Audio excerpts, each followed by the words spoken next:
So diffusion is the movement of particles in solution along their concentration gradient, right? Remember that. Osmosis is strictly the diffusion of water across membranes. Here in this situation we have what's known as a semi-permeable membrane. A membrane is impermeable when nothing can pass through it. A semi-permeable membrane is one where water can pass through, and so that's what we have in this case. Water can pass through this membrane. It's a semi-permeable membrane. But the sugar in solution, dissolved in solution, cannot pass through the membrane. So that's what makes it semi-permeable. A selectively permeable membrane is when water and only certain small solute particles can pass through. So I just wanted to define those different kinds of permeability for you. So the membrane above is impermeable to sugar and permeable only to water. This would be, an example of a semi-permeable membrane might be a membrane used to purify water, like in a water purifier if you go out backpacking or something. It only lets water pass through the membrane, so the water that passes through is pure when it gets to the other side.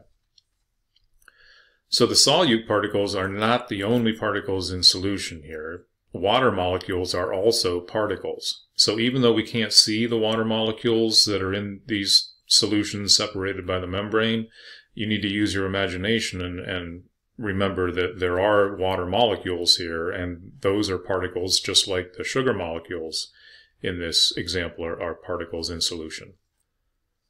So the diagram is showing a concentration difference between solutions as the number of sugar molecules on each side of the membrane. So if you count up the number of molecules of sugar over here, it's a lot higher than the number of molecules of sugar on the right.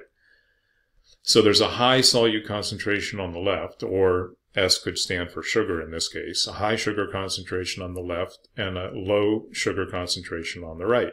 So in other words, we've got a difference in concentration across this semi-permeable membrane, and that is a concentration gradient. So this represents the concentration gradient of sugar across the membrane. At the same time, and this is where things become confusing, so try to understand what's going on here. There's an inverse relationship between the solute concentration and what we're going to call the free water concentration in solution. Because water is polar, it interacts with solute particles. And if a water molecule is interacting with the solute particles, it's not free, and it's not going to be able to diffuse across the membrane. Because in this example, we're talking about osmosis, and osmosis is just a diffusion of water. The sugar is not going to diffuse here. We're only looking at the diffusion of water across the membrane. That means we need to concern ourselves with the free water concentration gradient. And that's what I've represented here. But it's the opposite. The free water concentration gradient is the opposite of the solute concentration gradient. So that's what you need to keep in mind and always remember. That if there's a high solute concentration, that means a low free water concentration.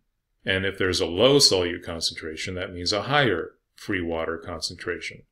So in this case, we've got a water concentration gradient, a free water concentration gradient from right to left.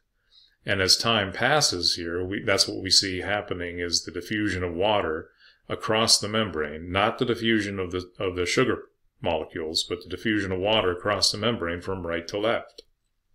Now, that brings up the topic of tonicity.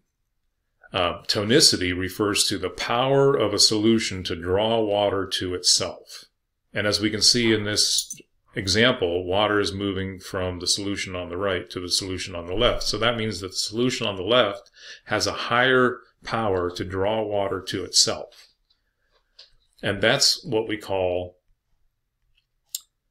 a hypertonic solution. Hyper means high. Hypo means low, right? So the solution on the left we refer to as hypertonic. It has a high power to draw water to itself. And the solution on the right, relative to the solution on the left, the solution on the right has a low power to draw water to itself. That's hypotonic, right? So this concept of tonicity has to do with the ability or the power of a solution to draw water to itself. So in this case, well, in all cases, water is always going to diffuse by osmosis. So again, osmosis is simply the special name for the diffusion of water across a membrane. And water is always going to osmose from hypotonic to hypertonic. It's always going to osmose towards the hypertonic solution, the solution that has a higher concentration of solute, but a lower concentration of free water molecules. And if that is all confusing to you, then take a long, hard look at this and rewind and listen to my explanation again. That might help. But the bottom line is that osmosis is the diffusion of water through membranes along its concentration gradient, from hypotonic to hypertonic, from where there is more water to where there is less water, just like anything else diffuses, from where there is more to where there is less. Now you'll notice that the result of that in this example is that the solution on the left has risen higher than the solution on the right. It has increased in volume compared to the solution on the right. And this is an open system, so there's no pressure change here between the left and right. But that's what we're going to look at on the next slide. In a closed system, things change. So the significant difference between the diagram on the previous slide and this diagram is that there's a lid on these. In this experiment, there's a lid on it, and there are pressure gauges here to measure the pressure difference across the membrane, or on different sides of the membrane. Otherwise, everything's pretty much the same, except that the solute that we're dealing with here is albumin, which is a protein, a large protein molecule, which means it's not going to pass through the semi-permeable membrane, but water can still pass through the membrane. So there's a high concentration, and the other difference is that it's switched around. In this case, we have the high concentration of albumin on the right and low concentration on the left. But otherwise, the only difference between the previous example on the previous slide is that now we have a lid. So water is going to diffuse in the same way, is going to osmose in the same way. So here we have high solute and low solute. High solute on the right, low solute on the left. High solute on the right means that we have low water on the right, right? A low free water concentration on the right, and a high free water concentration on the left, because it's low solute concentration. So again, there's this inverse relationship, and that's what makes this confusing. If there's low solute, that means high water. If there's high solute, that means low water. So that means that the water concentration gradient in this case is from left to right, from high to low, and that's the way that water will diffuse across the membrane, or osmose across the membrane. Again, osmosis is just a special word to describe the diffusion of water across a membrane. So water diffuses, osmosis, from left to right in this case. And we see a pressure increase on the right and a pressure decrease on the left.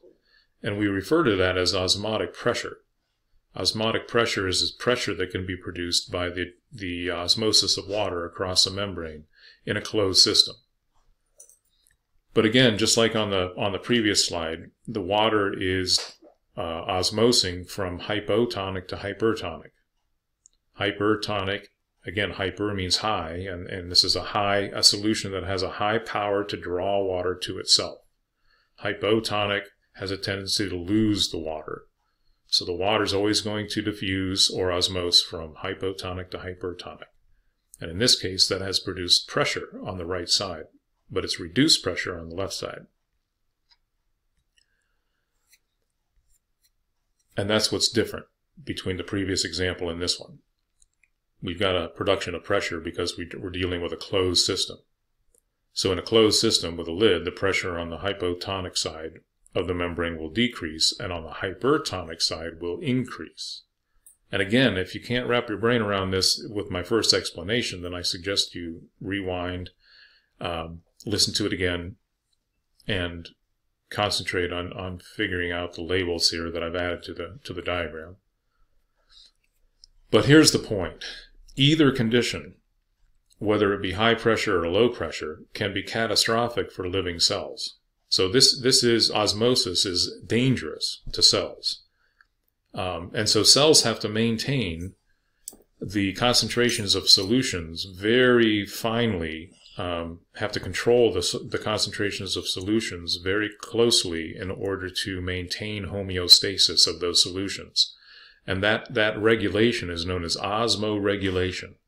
And it's a very important thing that your body is doing right now to make sure that the fluids that are bathing all the cells of your body, like the plasma in your blood and what we call the interstitial fluids in between the cells of your body, are all maintained at the right concentrations so that your cells don't either explode from high pressure or shrink from low pressure.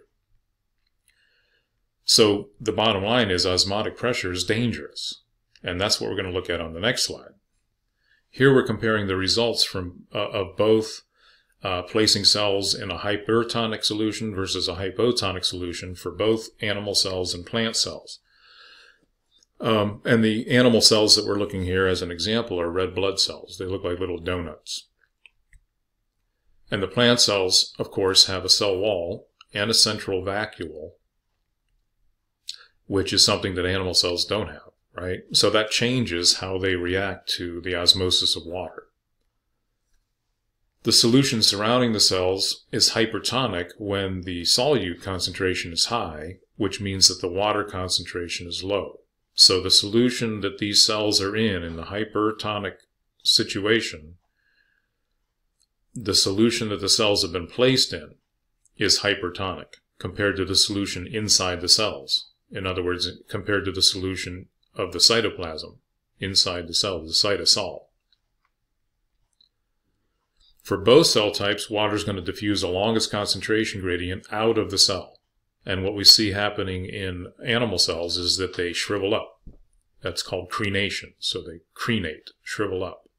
And in plant cells, they plasmolyze, which means that the cell inside the cell wall shrinks, just like the animal cell shrinks. But in this case, there's a cell wall, so the plasma membrane pulls away from the cell wall as the cell shrinks inside its cell wall. And that's called plasmolysis, or it plasmolyzes, right? Plasmolysis, or we say that the cell plasmolyzes.